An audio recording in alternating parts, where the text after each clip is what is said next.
All right, so when you study about the physics of unwinding of the string on a round body or unwrapping of the string on the round body like a sphere, disc, or a cylinder, the string is coming down and we just calculated the acceleration. Now, it should be clear to you the rate at which the string is unwinding, is given by the velocity.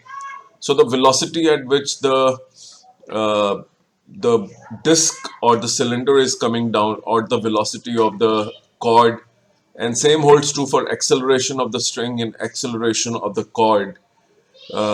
Both are same. So if you have a disc which is connected to a string in a manner that the string is going down with an acceleration a, then the acceleration of the disc which is connected to the string is also a.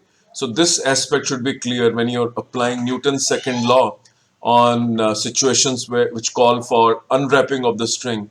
The acceleration of the cord is equal to the acceleration of the disc, cylinder, of the sphere, which are going vertically downwards. Thank you.